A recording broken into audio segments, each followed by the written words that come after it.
Seorang ustadz memerkosa anak pang. Yang benar. Seperti apa beritanya? Ayo kita lihat yang satu ini. Berita mengenai Ustadz Ebit Leo dan Mondi yang menjadi perhatian media Malaysia dan kini hingga ke Indonesia karena diduga memberitakan berita yang tidak benar. Nah, kali ini banyak pihak yang mulai speak up dengan berita-berita Mondi maupun Ustadz Ebit Leo yang semakin simpang siur. Sebenarnya apa sih permasalahannya? Yuk kita saksikan kisah lengkapnya hanya di Cerita Untungs.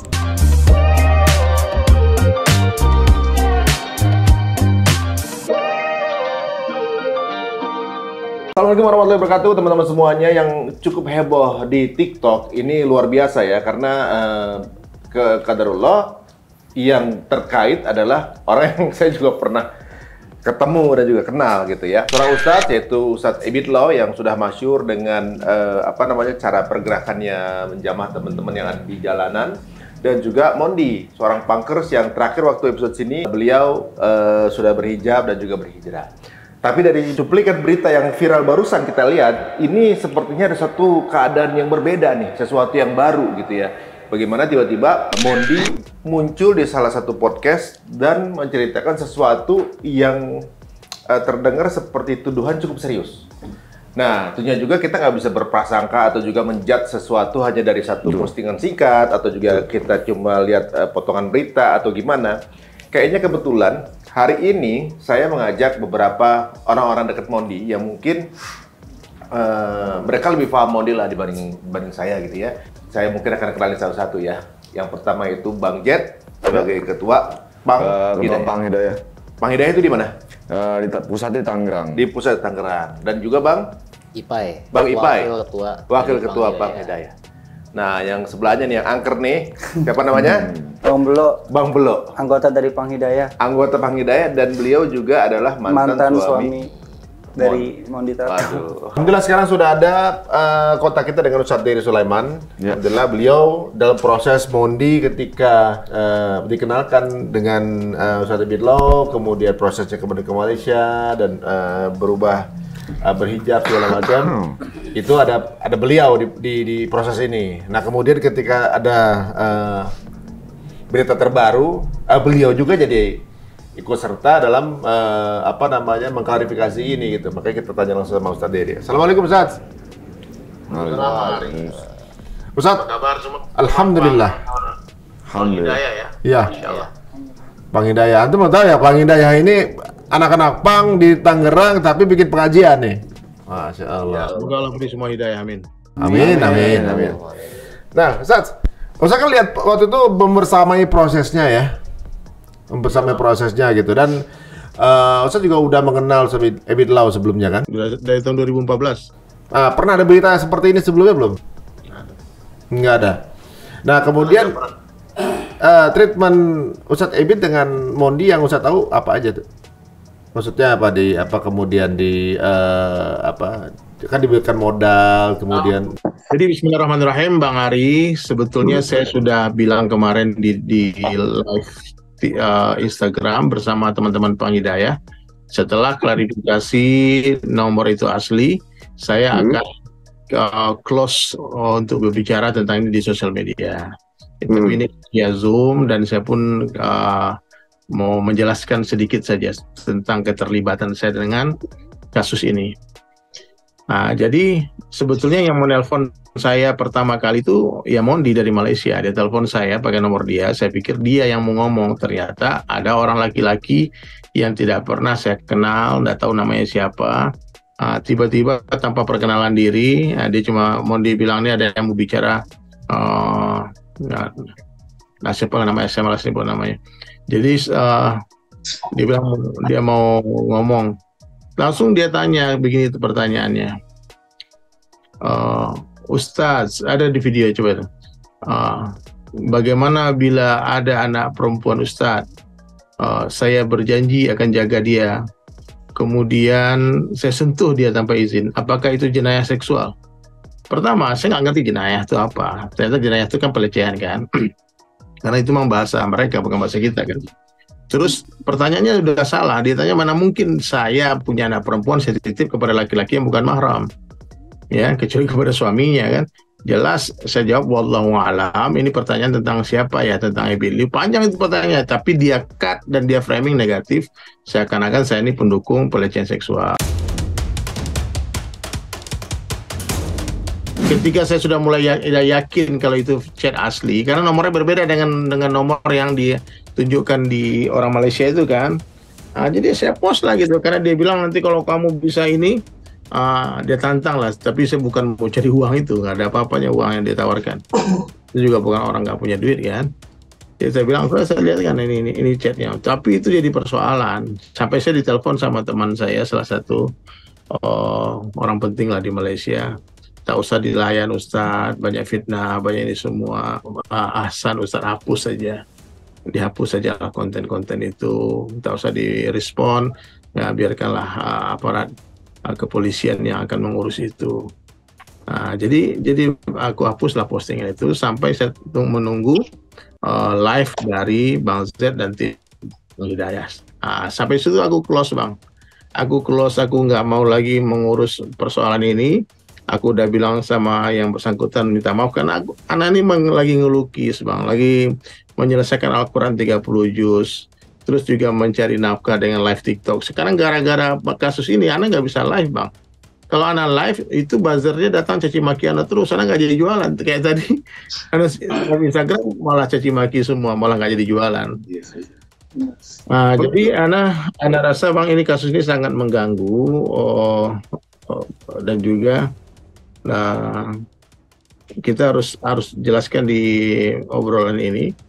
Siapa sih sebetulnya orang yang bersalah di sini, yang jahat di sini? Kalau Ustadz Ebit Liu sudah bersumpah juga sama saya, dia tak pernah sentuh.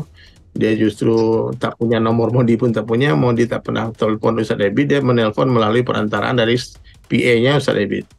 Jadi tak mungkin Ustadz Ebit akan berniat buruk terhadap Mondi. Dia cuma ada niat bagaimana membantu Mondi jadi orang sukses. Bahkan saya sampainya di Malaysia diletakkan di madrasah yang terbaik. Kemudian di ikram, dilayanilah dengan terbaik lah. Cuman Ustadz Ebit kan berangkat haji sama istrinya. Pas dia berangkat haji, dia pulang tanpa sepengetahuan Ustadz Ebit Liu. Ternyata mau menikah di sini katanya, karena nggak tahu nikah sama siapa. Dan terus bahkan waktu baru sampai di Indonesia, kan saya yang rencana mau jemput, ternyata dijemput sama Bang Rodex kan. Saya jemput karena Ustadz Ebit minta tolong siapkan dia pekerjaan yang bagus di Indonesia, jangan sampai nanti dia balik lagi ke komunitas kemudian dia lepas hijab. Kita udah wanti-wanti Bang. Maka saya kenalkan sama Habib Akbar namanya, dia siap membantu Mondi dengan modal miliaran. Dibantu untuk mau dimodalin? Iya, mau dibikin produk bernilai miliaran. Produk supaya Mondi bisa jualan live TikTok, disiapkan rumah, ditawarkan semua. Ana rasa Bang Rodek menjadi saksi di sana meeting itu ya. Ana nggak datang meeting itu, ternyata Bang justru lepas hijab. Nggak mungkin lah Bang Habib Akbar akan melanjutkan kontrak itu kalau dia tidak dalam keadaan hijrah. Kan kita kan simpati karena dia hijrah Bang. Maksudnya modal itu karena untuk membantu ya secara perekonomian. Jadi Bang Ari, Ana tidak dekat dengan Mondi, Ana nggak tahu dia bagaimana. Mungkin anak-anak Pang Hidayah bisa menceritakan siapa dia sebetulnya, kenapa dia bergabung dengan Pang Hidayah, terus kenapa sampai ke Malaysia lagi. Saya nggak tahu tuh obrolan apa Bang Z dengan dia. Yang cuma satu saya pengen meyakinkan di podcast ini, Bang Z dan teman-teman tidak ada merekayasa chatting dengan Mondi. Selesai, kita di jalan yang benar, kita hanya niat membela kebenaran saja, yang salah-salah, yang benar-benar. Dan untuk tuduhan pemerkosaan, perzinaan itu mesti datangkan saksi 4 orang. Tanpa saksi itu namanya pencemaran nama baik. Jadi Bang, Islam adalah agama yang melarang penganutnya untuk membicarakan dosa orang. Membicarakan dosa orang itu mesti di tempat yang benar, di mahkamah, di pengadilan. Tapi kalau membicarakan dosa orang di majelis-majelis yang tidak penting, apalagi di podcast kan, itu gibah kalau benar. Kalau tidak benar itu fitnah. Dua-duanya salah. Jadi ahsan ya kita sekarang di podcast ini lebih baik ya memikirkan bagaimana semua kembali ke jalan Allah. Semua kalau salah minta maaf. Kalau cabut laporan ke kepolisian dan minta tolong juga dari pihak sana untuk mencabut laporan, selesaikan secara kekeluargaan. Kalau ini memang semata-mata hanya karena dunia, karena uang, ya udahlah, kita juga bisa kasih uang. Ya, Bang Ari juga bisa kasih uang. Saya rasa orang Islam di Indonesia juga nggak kalah kaya gitu dengan teman-teman di Malaysia. Nah, jadi coba pikirkan gimana cara memulangkan Mondi nih. Itu aja. Emang nggak bisa pulang karena masih tersangkut dengan adanya laporan itu? Ya, ya nggak apa-apa Bang. Yang penting Bang, Ana tidak akan bikin konten lagi tentang kasus ini. Ini karena saya diminta untuk memberikan klarifikasi. Saya jelaskan bahwasanya menurut saya Ustadz Ebit Liew tidak bersalah. Kasus ini ya, kalau kasus lain saya nggak ikut-ikut lah. Kasus ini kenapa? Karena saya ikut terlibat dalam proses memasang hijab dan melepas hijab itu. Dia melepas kemudian dia kabur ke Malaysia. Karena dia mengirimkan video sebelum dia kabur itu, anak dia pengen jumpa Ustadz Ebit Liew. Kalau udah gede pengen jadi Ustadz Ebit Liew, ingin jumpa Ustadz Dedi Sulaiman. Saya rasa sebelum berangkat ke Malaysia, dia masih dalam keadaan ta'zim menghormati Ustadz Ebit Liew. Nah, tapi ternyata saya sampai di sana dia berubah. Anak nggak tahu apa yang terjadi di sana, siapa yang mencuci otak dia, mempengaruhi dia untuk memfitnah Ustadz Ebit Liew. Saya nggak tahu. Saya nggak tahu, nggak sebut nama siapapun di sini. Yang jelas ada sesuatu yang aneh dengan Mondi. Kenapa dia bisa menyerang orang yang baik sama dia, yang sayang sama dia, yang sudah membantu dia dengan ikhlas, dengan sepenuh hati, ya. Bagi saya itulah seburuk-buruk akhlak manusia. Orang yang paling buruk akhlak itu Bang, dia akan menafikan kelebihan kita, melupakan kebaikan kita, bicarakan kekurangan aib-aib kita, kemudian kalau tak ketemu dia fitnah kita.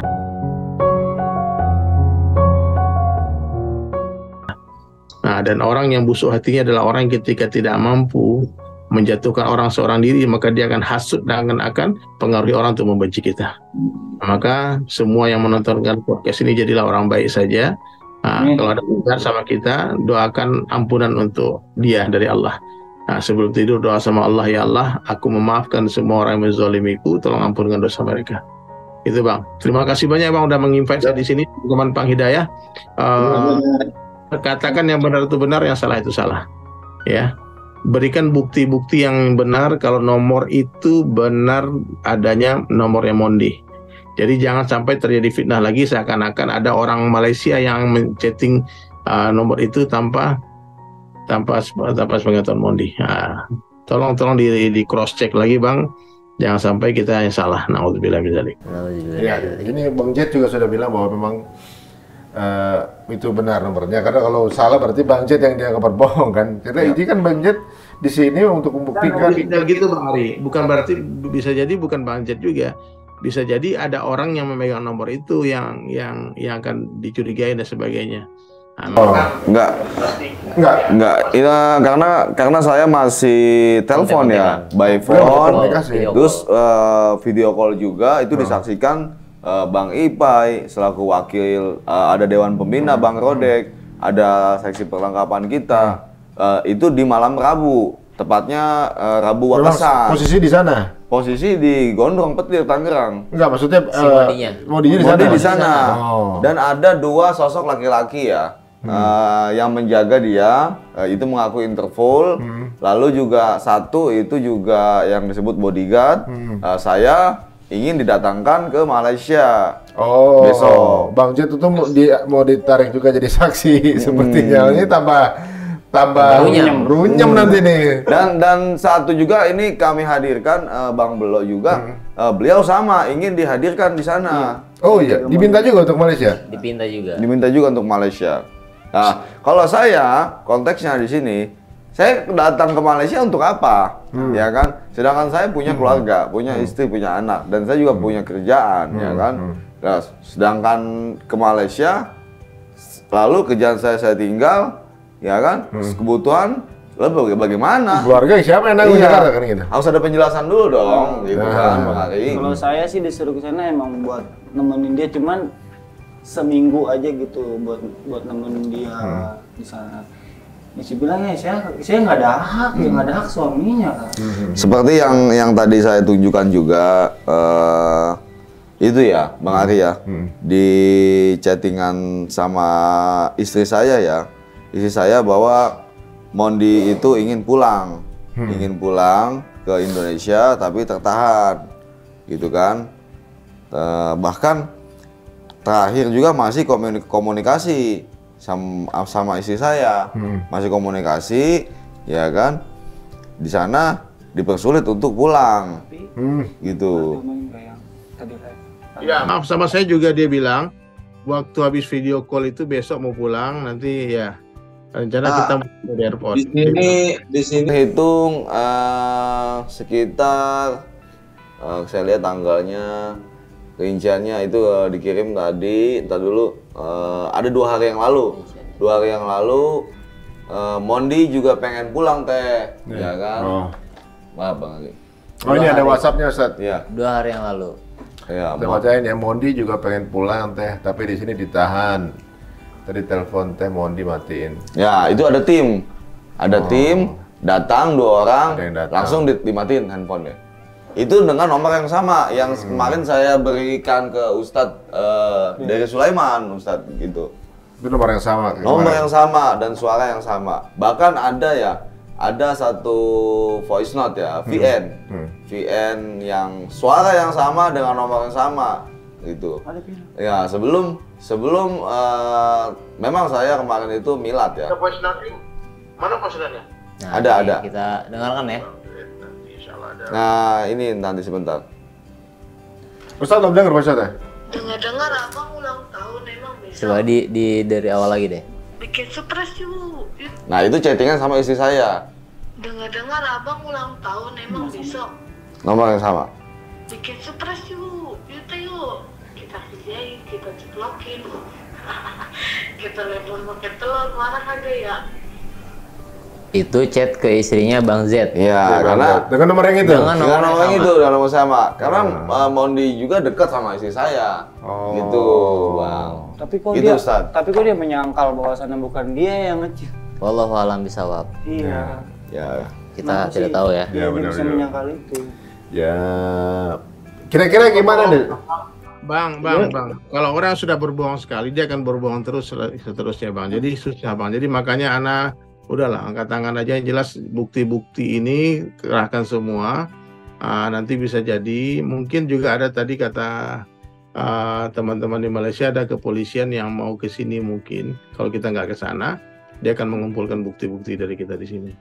Jadi kita akan dengan berprasangka baik ya ibaratnya sekarang, siapa tahu ya dengan nonton podcast ini kemudian ya mungkin ada pertimbangan lain bahwa jangan sampai terlalu meluas gitu. Ya. Ada nggak nasihat untuk Mondi gitu? Misalnya beliau kemudian dalam keadaan posisi yang lagi positif nih, kemudian dengan nasihat antum gitu. Jadi kalau saya pesan saya gitu ya, banyak-banyak bertaubat, istighfar. Kalau merasa bersalah, sebelum ini blunder semakin lama semakin besar bola saljunya, mengaku saja, bicara yang jujur ke depan media. Jangan hanya gara-gara uang, harus berbohong dan sebagainya. Jadi kalau nasihat saya, mumpung sekarang belum terlambat ya, orang di sana juga masih belum terlalu marah. Yang difitnah ya masih santai-santai aja ngegasnya. Nah, nanti kalau dia sudah nekat, nanti kan berujung penjara. Nah, berujung hal-hal yang tidak kita inginkan. Jadi nasihat saya buat Mondi, berkatalah yang jujur. Ya, kalau benar katakan benar, salah katakan salah. Ya, nah, kalau itu di media bicara yang jujur, jangan sampai memutarbalikkan fakta. Kalau dibilang nomor itu palsu, berarti kan telah menyalahkan Bang Z. Seakan Bang Z berbohong gitu. Nah, kamu pikirkan juga nasib teman-teman di sini, nanti Bang Hidayah ya akan dicap jelek gara-gara ini kan, gara-gara satu orang semuanya akan dipikir percuma aja ngaji-ngaji tapi akhirnya begini dan sebagainya. Jadi itu aja Bang, saya pamit dulu, mata saya udah 5 watt ini teman-teman Bang. Iya. Kalau mereka emang ini baru melek jam segini biasanya. Kasih dekat lah insya Allah tuh. Jadi malam tidur, kalau malam nggak tidur dia tahajud malam. Amin. Doakan kami Ustaz Arik semuanya hadir ya, minta maaf semuanya. Siap. Ya, mudah-mudahan podcast ini bermanfaat dan menjadi Amin. hidayah. Amin. Amin. teman-teman Pang Hidayah terus memperbaiki diri sampai mati insya Allah. Amin. Doakan kami selalu. Assalamualaikum warahmatullahi wabarakatuh. Sekarang gimana nih kondisinya? Jadi ibaratnya gini, kita mau merunut ya dari awal ya, maksudnya biar yang baru ngelihat, baru tahu juga paham. Sebenarnya pertemuan sama antara Mondi dengan Ustadz Ebit itu prosesnya gimana? Nah, pertemuannya Saya- ini yang saya bisa sampaikan, Saya Bang bisa Dulo. sampaikan waktu pertemuan dia sih dari kru Pak Ustadz Ebit dengan DM di TikTok dia kan waktu itu saya udah pisah sama dia tapi dia masih suka ngasih maksudnya Ngasih info. minta saran ini gimana besok aku mau ada ada pertemuan sama Ustadz Ebit Leo mana nih di DM TikTok maksudnya dari kru Pak Ustadz Ebit Leo nge-DM dia. Nah, besok ketemu di Gondrong. Itu sih awal ketemu. Awalnya? Iya. Nah, saya sempat diajak juga di situ, saya sempat diajak. Temenin, ayo temenin gini-gini. Bahwasannya nanti habis dari sini pengen dibawa ke Cibubur atau kemana gitu. Tapi sih yang pas saya paranin itu ada di Mangga 2 waktu itu. Kalau nggak salah gitu di Hotel Mangga 2. Dia selesai pertemuan itu, yang dia tidur jalan itu kan, yang dia ditarik dari jalan itu dibangunin gini-gini. Sorenya saya ke Rumah Gondrong, nggak taunya dia dibawa. Ngomongnya sih waktu itu ke Cibubur, nggak ngerti lah. Tapi pas dia telepon saya, tolong bawain KTP, kan KTP masih sama saya. Tolong bawain KTP, tapi saya nyampe ke hotel, Pak Ustadz Ebit itu udah nggak ada, udah berangkat duluan ke Malaysia. Saya ketemu itu cuma sama David. Bang David. Iya. Kalau salah Bang David ya. Ya, Mondinya masih ada? David Andreas. Ada. Oh iya, itu KTP-nya Untuk bikin paspor. Bikin paspor. Untuk Oh, bikin paspor. proses bikin paspor. Oh jadi KTP, jadi paspor juga yang bikin Ustadz? Ustadz semua. Oh, Ustadz semua. iya. Kru-krunya yang bikin. Betul. Waktu pertama kali pergi udah pakai jilbab? Pakai jilbab. Pakai. Itu kan emang pengen dibentuk sama Ustadz Ebit. Ustadz Ebit buat jadi lebih baik lagi kan. Dalam segi omongan dia kayak gitu, pengen dibentuk di sana. Kayak gitu. Jadi kalau kita garis bawahi di situ bahwa Mondi itu disentuh sama Ustadz Ebit melalui dengan cara kasih sayangnya beliau Mondi ini hijrah ya, hijrah dengan Berubah lah gitu ya. Ya, dengan berpakaian syar'i, ya kan. Omongannya juga bagus. Ya, dibawa ke Malaysia, ya kan. Dengan sedemikian rupa baju muslim, gamis, bahkan fasilitas apapun ya kan diberikan kepada Mondi lewat Ustadz Ebit ataupun tim dan krunya gitu kan. Ada perubahan nggak dia secara, misalnya gini ya, orang melihat bahwa dia berubah menjadi orang yang Lebih baik lagi. lebih baik ya pakai hijab. Tapi ada sisi lain nggak? Misalnya jadi kayak artis gitu. Kan dulunya ada di jalan, Pak, kemudian banyak sorotan gitu, kaget nggak gitu? Jelas. Pasti ada. Kayak gimana? Perubahannya salah satu saya bilang sih lebih ke apa ya, keras kepala lah.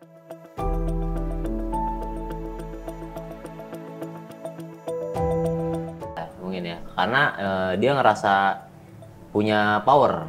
Aku influencer nih, gitu ya kan. Satu tuh, saya ngomong buruknya ya kan. Dan yang kedua, mungkin dia ngerasa gue bisa backup sendiri. Nah di sini kan teman-teman kan peduli dalam arti menjaga mereka, menjaga Mondi untuk agensi gitu ya kan. Daripada lu ibaratnya keliaran bola sana sini, kita jaga lah gitu ya kan dengan tertata gitu. Ada rulesnya.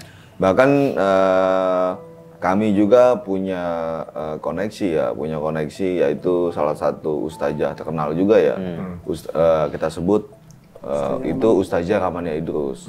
Bahkan Mondi kita antar ke sana untuk belajar agama dan bermajlis ilmu di sana. Bahkan dari Ustazah Ramania Idrus juga menyiapkan tempat, menyiapkan tempat, segala fasilitas disiapkan. Mondi boleh bawa anaknya silakan, ya kan, fasilitas terjamin.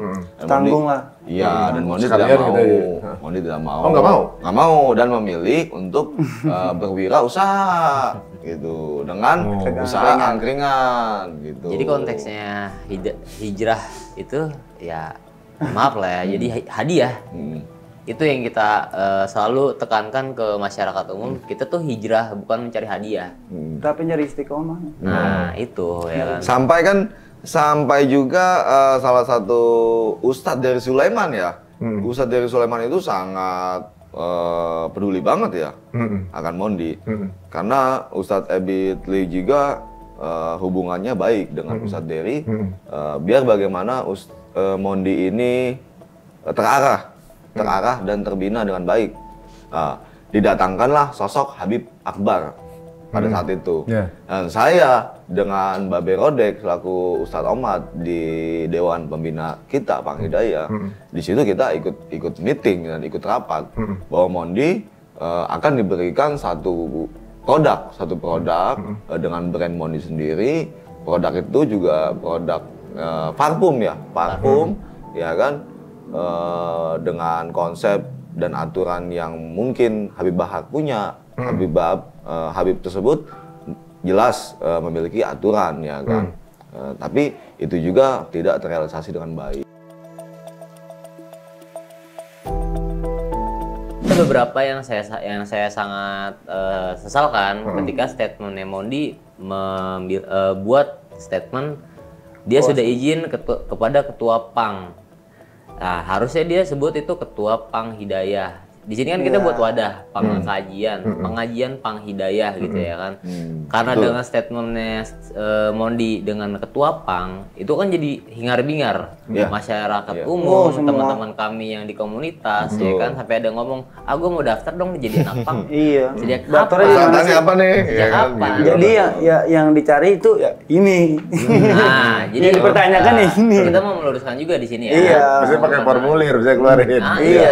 Bahwasannya di PANG itu, di PANG tuh udah nggak ada ketua, dan kita tinggal nunggu klarifikasi dari si Mondinya aja. Itu yang saya harapkan dari Mondi ya kan.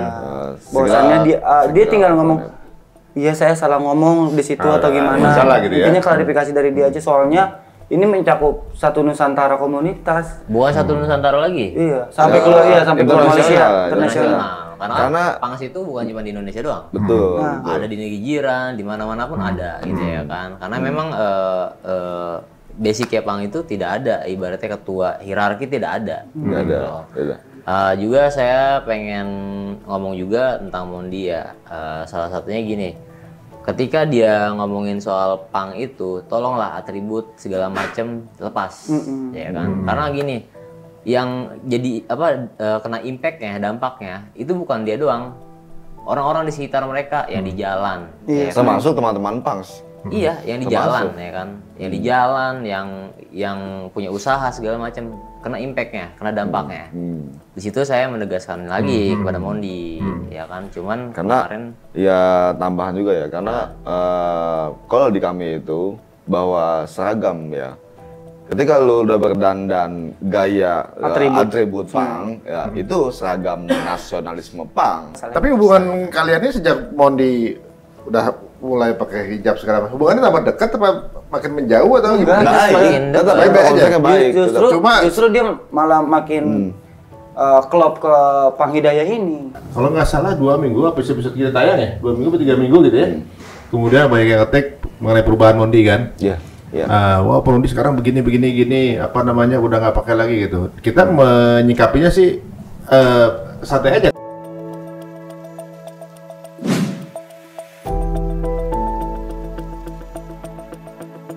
Ya karena memang urusannya Mondi ya ibaratnya kan gitu kan, memang itu hak dia, privilege-nya beliau gitu. Mungkin nanti prosesnya akan ada lagi kan. Setiap orang punya hidup yang beda-beda, prosesnya beda-beda gitu. Yang dilewatin kita nggak tahu masalahnya apa kan gitu. Memang kita juga menghormati segala keputusan. Gitu. Keputusan pakai hijab kita hormati, ketika buka juga kita hormati juga urusannya masing-masing. Nah cuma ketika orang-orang pada bilang kan, diturunin aja tuh tayangannya gitu kan. Oh justru jangan, itu biar orang pernah lihat bahwa itu pernah ada proses ini, siapa tahu doain gitu kan. Doain, kemudian berharap yang baik-baik untuk beliau gitu. Saya rasa juga kita juga masih mengharapin beliau akan terus ya, ini proses ya, siapa tahu gitu. Nah kemudian, ini ketika berita-berita belakangan ini yang keluar ini cepat banget gitu ibaratnya kan. Dari sebuah abis proses beliau, kita nggak tahu kalau ternyata bikin podcast di Kuala Lumpur. Iya, betul. Gitu kan? Betul. Tapi teman-teman tahu kalau dia ke Kuala Lumpur itu untuk itu gitu. Belum. Nggak tahu, tiba-tiba nongol itu aja kan? Iya. Tiba-tiba nongol itu kan? Jauh sebelum berangkatan Mondi ke Malaysia, memang Mondi sempat berkabar sama saya ya lewat WhatsApp via telepon ya. Bang, saya izin mau berangkat ke Malaysia. Itu suaminya pun ada ikut ngobrol sama saya. Suaminya lu apa? Enggak, dia udah nikah lagi. Nikah lagi? Ayo ampun. Nah, ketika berangkat ke itu cuma pamitan mau ke Kuala Lumpur doang. Pamitan, ada tawaran podcast, endorse, dan sebagainya, ya kan. Jadi itu yang dia sampaikan 3 hari ya, terhitung 3 hari mulai tanggal 7 September, sampai 8, 9, 10 sudah di Jakarta lagi. Nah, tapi tidak dalam konteks dan materi membahas perkara tentang yang saat ini viral. Gitu. Bahkan yang kami sayangkan keluarga besar Pang Hidayah ini membawa nama Pang Hidayah tanpa konfirmasi kepada kita. Gitu. Iya juga ya. Dan dia sampaikan dengan lantang ya kan. Saya bicara kepada Ustadz, Ketua Pang Hidayah, bahkan sampai Ketua Pang. Siapa Ketua Pang? Pas saya pulang dari Malaysia gitu ya dia. Iya. Pas saya pulang. Tapi benar bicara? Enggak. Aslinya benar nggak? Ada di podcast. Enggak, aslinya benar bicara nggak? Tidak bicara. Oh, seperti mau ngomong di sana aja. Jadi waktu bicara itu via telepon keberangkatan Malaysia itu bersama suaminya, tapi suami tidak mau, akhirnya Mondi berangkat sendiri, ya kan? Tanggal 7, 8, 9, 10 sudah balik ke Indonesia, gitu. Aduh, mungkin beberapa teman-teman banyak yang lupa ya kalau lagi podcast atau juga mungkin ada obrolan kayak gini nih semua orang bisa lihat gitu. Jadi kalau kita nggak katakan yang sebenarnya pasti orang yang denger ngerasa kalau emang nggak pernah pasti akan nggak kok gitu kan, masih jelas kan gitu kan. Nah, jadi di sini juga ada ya Bang Ari ya, salah satu yang dijelaskan tadi ya, payment roll-nya ya dari undangan tersebut. Payment-nya udah ada di situ. Ada. Bisa nanti di. Oh, maksudnya ada ininya, ada buktinya. Ada buktinya. Payment setelah ketika sana. Perjanjian. Selama 3 hari itu. Selama 3 hari itu. Oh, ngapain aja gitu. Nah, 3 hari betul 7, 8, 9 kan? Iya. Mestinya udah pulang, tapi belum pulang. Belum pulang. Kenapa tuh? Cerita dari Mondi sendiri itu cerita ke saya, ke istri saya, beliau masih tertahan di sana. Mulai nih kalau gitu kita masuk nih. Oke. Ketika podcast di sana, ternyata kan yang ter-highlight adalah bagaimana ternyata perlakuan dari Ustadz Ebit Lau ke beliau kan gitu. Ya lumayan tuduhan yang tuduhan serius. Lumayan keji juga, serius juga itu. Serius. Nah, tuduhan yang serius itu dan dalam Islam gitu, jika kemudian menuduh orang berzina tuh harus ada saksi mata 4 orang gitu kan. Buktinya kan gitu. Betul. Itu yang penting. Nah, kemudian yang jadi pertanyaan itu tiba-tiba di sana adalah ketika langsung ngomong ke podcast, kalau memang terjadi hal yang tidak menyenangkan langsung laporan mestinya kan. Bikin laporan ke polisi. Iya. Gitu. Alasannya apa harus cerita di podcast itu, ada yang tahu? Nah, itu yang masih dipertanyakan. Itu yang masih dipertanyakan, dan kami pun sebagai tim Pang Hidayah sudah mengantisipasi ya. Mengantisipasi Mondi ya kan. Lu jangan buat masalah, jangan buat kisruh gitu ya. Oh, udah ngobrol sama Mondi? Jangan buat gaduh. Saya Abis kejadian itu dikonfirmasi? Sebelum kejadian. Sebelum berangkat ke Malaysia pun saya sudah mengingatkan. Dia udah mengingatkan. Sudah atensi lah ibaratnya. Dalam acara podcast itu podcast apa, materinya apa. Jangan buat gaduh. Enggak, Mondi ingin melaporkan terkait permasalahan yang terjadi terhadap Mondi, ya kan, yang dilakukan sama Ustadz Ebit Lee, gitu kan. Tetapi saya memperingatkan jangan, kamu nggak boleh seperti itu, karena Ustadz Ebit juga sudah baik sama kamu kan.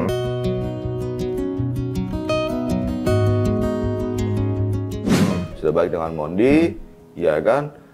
Ditambah lagi yang dihadapi ini, ya mungkin siapa sih yang nggak kenal Ustadz Ebit Lee, ya kan, beliau kekayaannya luar biasa, ya kan, bahkan teman-teman iya teman-teman punks di Indonesia juga terbantu. Contoh yang di Tebet, Tebet Peduli, bahkan di Cawang, mereka koneksi sampai saat ini. Tadi pagi juga mereka teman-teman yang di Cawang, di Tebet. Apa komentar mereka tuh? Bagaimana perkosaan Mondi? Pada saat viral-viralnya itu mereka telepon saya, termasuk krunya Ustadz Abid juga. Tolong bang, dibantu bang. Tolong dibantu. Mereka pernah ada itu juga nggak? Pengalaman begitu juga nggak? Karena nggak ada yang diajak, belum ada yang diajak. Jadi baru ini sendiri. Tapi kekehnya dia karena emang dia pengen ngebela diri dan kita orang emang kagak tahu apa yang dialami sama dia. Kan pasti jawabannya kayak gitu. Lu orang cuma tahu gua dikasih duit doang lah gitu ya kan, kasih uang doang, tapi nggak tahu pengalaman gue gimana. Dan si Mondi kekeh tetap harus mau melakukan hal itu, mau melakukan pembuktian itu lah. Ya kita cuma bisa ngasih saran doang ya bang ya. Kita selebihnya kan, selebihnya ya udah. Ada kan bukti gitu. apa sih yang ditunjukin ke teman-teman? Buktinya ada bukti nggak sih?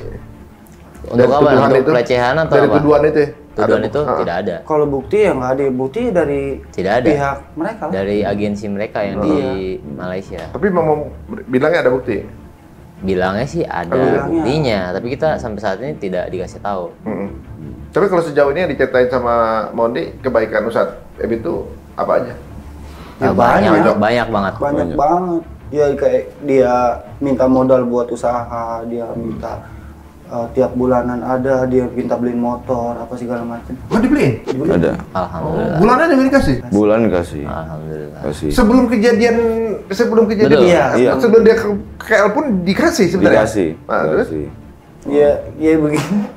Ya nggak tahu dari pihak sananya. Kita kan nggak bisa nyalahin juga ya. Iya, nggak ada yang bisa ya. Kita sama-sama nggak ada di sana ya kan. Iya, jadi nggak bisa nyalahin. Jadi juga. memang ya, itu antara Ustadz Abid Lee dan Mondi ya.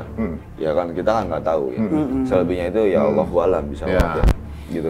Gitu, dan tentunya juga kan sekarang ini dalam mendengar sebuah berita kita juga lebih bijak teman-teman semua ya. Iya. Ya kita nggak bisa kemudian berat sepihak gitu, gitu ya. Tapi di sini kan masalahnya permasalahan ini kemudian muncul di permukaan dan ternyata berita ini yang tergeret banyak, ya kan? Yang tergeret banyak gitu kan. Ini antara dua negara lagi kan, gitu kan. Dan ibaratnya Ustadz Abid Law juga dihormati juga di Indonesia juga gitu dan karena kebaikannya. Jangan sampai kemudian jadi ada sebuah konflik antara kedua negara kan gitu dan semuanya baik-baik aja insya Allah mudah-mudahan. Insya Allah. Amin. Nah, ada bukti-bukti apa aja yang teman-teman punya? Jadi sih banyak ya. Salah satu bukti contoh yang kemarin Ustadz Dery Sulaiman sempat viral juga ya tentang screenshot Mondi itu tidak pengen Mondi itu hanya pengen uang. Bang Ari silakan. Nah ini yang diperbincangkan waktu saya sampaikan ke Ustadz Dery Sulaiman. Ini saya bacain ya. Ya. Ini lagi ngetik nih, berarti ada dong. Ini itu. screen capture. Pada saat dia mengetik saya screenshot saya. Karena kan memakai timer ya. Enggak. Oh, ini hilang habis itu. Hilang. Enggak bang, biasa aja sih. Nanti mau jujur aja deh. Apa yang mau dibohongin, jujur aja. Mereka mau diklarifikasi. Udah minta pulang sekarang. Nanti kita atur di sini. Iya, masalah perkosaan itu tidak benar. Mau dibohong. Oh, dia ngomong gitu. Iya. Saya jamin itu benar. Dia udah ngaku ini. Ngaku.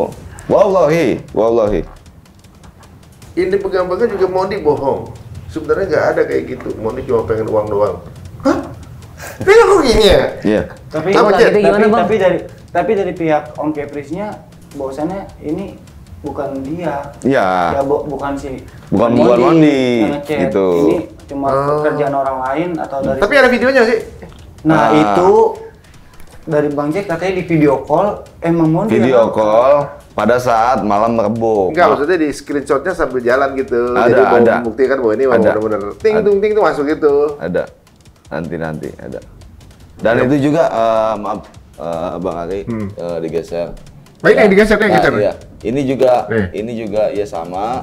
Lantas ini percakapan sama istri saya juga dan langsung telepon. Dan nanti ada di WhatsApp berikutnya. Coba saya baca dulu nih. Itu yang dipegang itu juga Mondi bohong. Sebenarnya nggak ada kayak gitu. Mondi cuma pengen uang doang. Terbuka banget ya? Terbuka sama saya, terbuka memang. Iya emang bohong. Ngapain tujuannya, Pak? Biar punya uang banyak dan buat bikin musola. Astagfirullahaladzim. Dia cuma punya astagfirullahaladzim di sini gitu, astagfirullahaladzim. Iya, ya saya spontan itu. Oh, ya bikin musolanya tapi habis Tujuannya baik, tapi caranya salah. Saya tetap mengarahkan Mondi itu menjadi wanita perempuan yang baik ya. Gitu. Kita doain lah mudah-mudahan tetap jadi baik ya. Dan dia chat sama istri saya juga, itu chatnya bisa digeser. Mondi juga pengen pulang teh, tapi di sini ditahan. Tadi telepon teteh Mondi matiin, ada yang datang. Ada tim. Nah, nih slide lagi ya, ini ya. Nih, lanjut. Udah. Itu ya waktu pas laporan itu. Oh, oke. Berarti ada kemungkinan tertahan karena dalam proses hukum nih. Ya. Kan kita dengar kan Ustadz Ebit bikin pengaduan juga. Nah, pada malam Rabu acara kita pengajian di malam Rabu Wakasan, itu kan tepatnya di malam Rabu itu tanggal 12 ya, Selasa tanggal 12. Dan pada pukul setelah pengajian itu, saya video call sama Mondi, ya kan disaksikan sama Wakil Ketua Bang Ipai, ada juga Dewan Pembina kita, ya kan, dan beberapa teman, ada Rizky yang belum kita bisa hadirkan, dan beberapa teman lainnya. Jelas video call di situ dengan nomor yang sama, ya kan, dengan nomor yang sama. Tiba-tiba ada sosok 2 orang laki-laki yang mengaku itu Interpol dan 1 dari Polis Malaysia, bodyguard. Ke saya. Iya, gitu. Abang, ini dengan siapa? Ini dengan Bang Z. Iya, saya Bang Z. Iya. Bagaimana Bang? Kalau Abang, saya berangkatkan ke Malaysia besok. Oh, saya nggak bisa. Karena saya juga punya keluarga. Nggak pulang nanti kalau saya punya keluarga, saya punya istri, saya punya anak. Ya kan? Anak saya 3, ya kan? Dan tidak semudah itu dan tidak segampang itu, ya kan? Lantas tujuan saya ke sana ngapain? Nyebukin masalah orang. Iya, bukan jadi lagi, makanya dikembangin lagi di sana. Gitu. Jadi ada di situ yang terlihat dalam video call itu kan, video call itu sambil jalan-jalan ya. Bahkan Mondi memasak Indomie, pakai telur, itu gagal telurnya sekali, pecah berantakan, gagal bikin lagi setelur. Itu didampingi sama salah satu orang, nama-namanya saya lupa. Gitu. Berarti sejauh ini saya berkata ini real fakta dan tidak ada yang saya karang. Wallahi, saya berani sumpah demi Allah.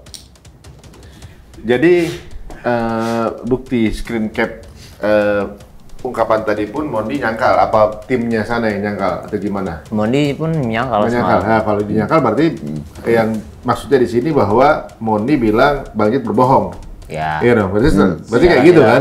Iya. Dia seolah-olah seperti bilang Bang Dit ini lagi bohong nih, mau jatuhin dia seolah-olah kayak gitu.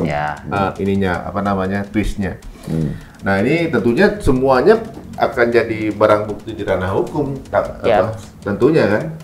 Dan ketika kemudian masalah ini udah menyangkut ke hukum, apalagi kemudian nggak dilaporin ke hukum tapi disebarluaskan, ini lebih parah ya. Iya, memang sudah bola ini sudah dilempar ya mana-mana ya. Gitu. Jadi bola liar ya. Jadi besar, ini akan jadi masalah yang besar juga gitu kan.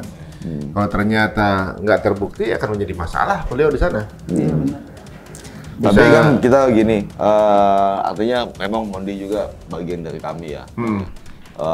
Kalau memang Mondi benar, tetap yang mana kebenaran itu memang harus dibenarkan. Tapi kalau Mondi salah, memang salah, memang siapapun itu. Baik Ustadz, baik Ustadz ataupun Mondi. Siapapun Ustadznya salah juga dihukum, misalnya gitu kan. Gitu, iya. Mondi salah juga dihukum.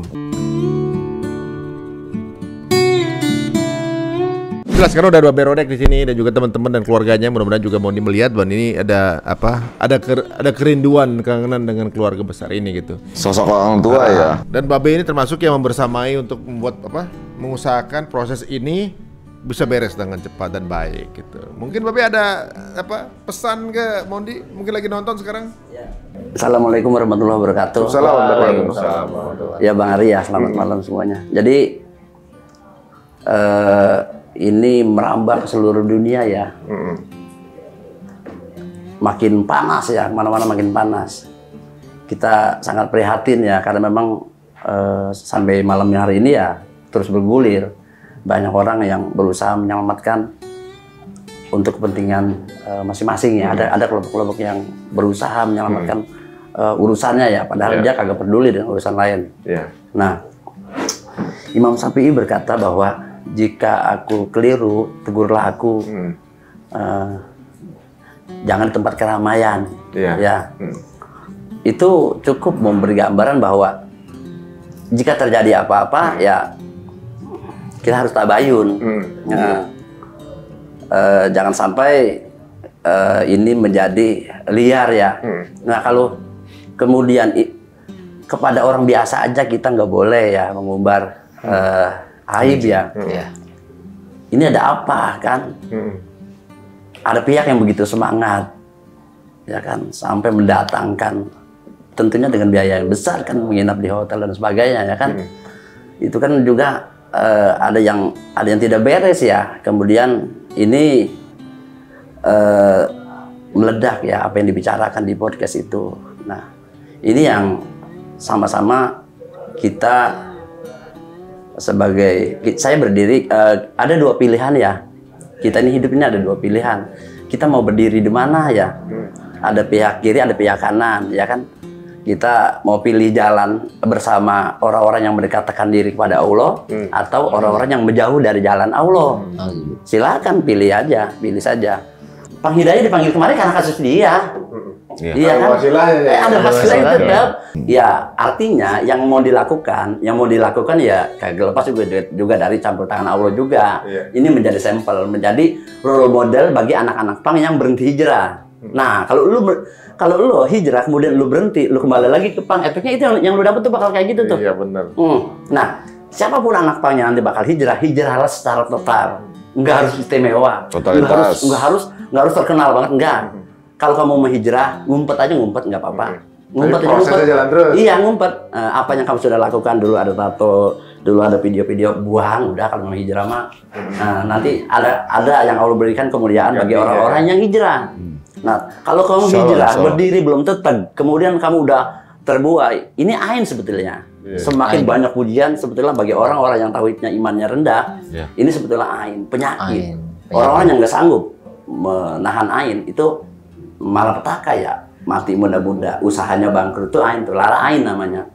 Begitu Bang Ari ya. Jadi mudah-mudahan kedepannya apapun cerita tentang Mondi ini menjadi pelajaran buat kita, teman-teman yang mau hijrah, ayo masuk ke Pang Hidayah atau di mana saja bisa, insya Allah kita bantu. Hijrahlah dengan cara-cara yang kita sanggup ya, dengan cara-cara yang kita mampu ya. Mudah-mudahan juga udah akhirnya ketemu jalan keluar terbaik, teman-teman Pang Hidayah juga bisa bergerak di dakwahnya. Amin. Dan juga akhirnya Mondi menemukan jati dirinya, bukan yang dalam bayang-bayang konflik ya. Amin. Ya, bisa balik lagi ngobrol baik-baik di sini. Amin. Ya. Amin. Terima kasih teman-teman Pang Hidayah semua. Terima kasih Bang. Ya. Mudah-mudahan teman-teman yang merasa tayangan ini bermanfaat dan juga bisa mengklarifikasi, monggo silahkan diambil baiknya. Jikapun ada kesalahan kami juga mohon maaf. Mohon maaf juga buat Mondi kalau ada salah dari omongan kita. Mohon maaf juga untuk Ustadz Ebit Law kalau ada salah dari omongan kita juga. Mudah-mudahan juga teman-teman semua bisa diberi pelajaran. Kalau kita yang melakukan sesuatu, kita pelajari dulu mitigasi risiko apa yang akan kita rasakan impact-nya di kemudian hari. Kita bertemu lagi. Assalamualaikum warahmatullahi wabarakatuh. Waalaikumsalam warahmatullahi wabarakatuh. Insyaallah.